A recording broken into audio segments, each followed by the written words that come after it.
Respected judges, organizers, and dear friends, I thank you for giving me the opportunity to speak on Bharat Ratna Dr. B.R. Ambedkar, popularly known as Baba Saheb Ambedkar, on his 130th birth anniversary today. He was born in Mahar caste of Mao in Madhya Pradesh to Ramji and Bhimabai on 14th April 1891. He was a multifaceted personality whose contribution to modern India was significant. He was an Indian world-class lawyer, economist, politician, social reformer, anthropologist, scholar, religious thinker, journalist and chief architect of Indian Constitution, who campaigned against social discrimination towards untouchables and who inspired Dalit Buddhist movement. Thus, he was called the leader of the oppressed. He was inspired by ideals of three great personalities, Saint Kabir, Lord Buddha, and Jyotiba Phule. He was intellectually brilliant. He was the first Indian to pursue economics doctorate degree abroad. He was conferred with doctorate degree in economics from Columbia University and Doctor All Science from London School of Economics. He was a master of 64 subjects and had knowledge of 9 languages. He believed in values of liberty, equality, and fraternity and emphasized on democracy. He found industrialization to be the solution for agricultural problems and rural poverty. He fought for the rights of people against untouchability and caste system. He vouched for separate electoral for backward classes, religious communities, and untouchables. He was the first satyagrahi in the world to do satyagrahi for drinking water.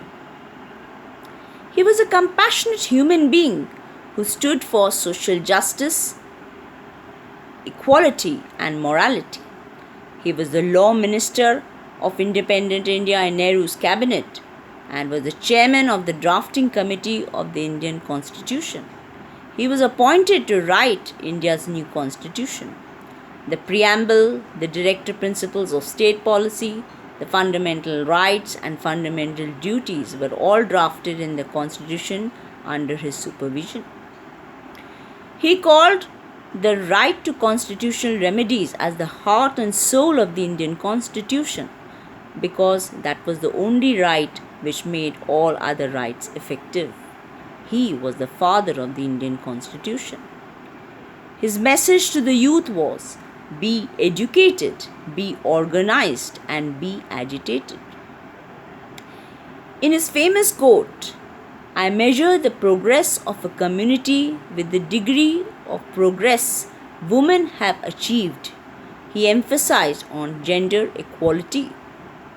He introduced the Hindu Code Bill to improve the status of women, which included right to divorce, right of inheritance, legal recognition of intercaste marriage, etc. He was a firm believer of ethics and morality. In 1956, he, along with several followers, embraced Buddhism because he considered Buddhism to be rational and modern. Life should be great rather than long was his philosophy.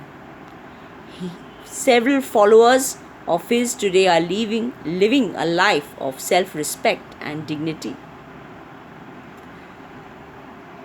He had a role to play in the Reserve Bank of India's conceptualization.